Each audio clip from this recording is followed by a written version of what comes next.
on mange des produits, on consomme des produits, on ne sait absolument pas ce qu'il y a dedans. La meilleure façon de le savoir, c'est finalement peut-être de décider ce qu'on met comme ingrédient, comme critère de qualité, d'équité dans les produits. Et c'est comme ça qu'est née la première brique de lait créée par les consommateurs. Alors ce lait coûte 99 centimes.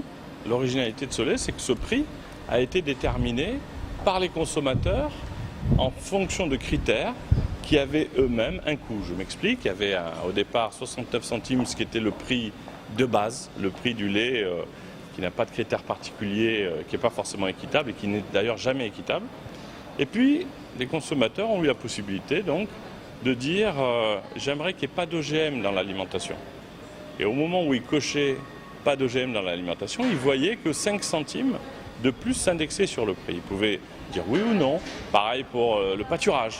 Des vaches à l'étable, des vaches 1 à 3 mois dehors, 3 à 6 mois. Et puis il y avait la fameuse question du prix payé au producteur.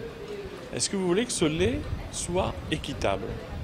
Et là, ils ont vu apparaître les 7-8 centimes, ce qui n'est pas grand-chose, rajoutés au prix, mais qui leur assuraient en tant que consommateurs qu'ils participaient à la création de valeur et pas qu'involontairement, ils alimentaient un système qui, à l'autre bout, détruisait de la valeur pour le producteur. On a tenu, dans le cadre de ce projet, à ce que ce soit, en s'appelant « C'est qui le patron ?», la marque du consommateur, réellement la marque du consommateur. C'est-à-dire qu'on ne voulait pas d'un projet start-up qui fasse un peu de marketing en se réclamant des consommateurs. Donc on a créé une coopérative pour que chaque consommateur puisse devenir actionnaire.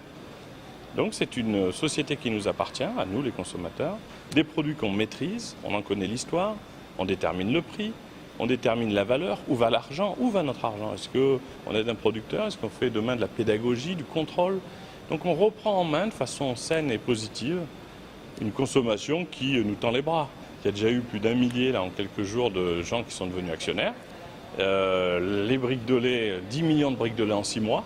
C'est incroyable de se dire qu'une marque créée sans moyens, pas de commerciaux dans les magasins, pas de publicité financée, ça représente les meilleures ventes depuis 30 ans.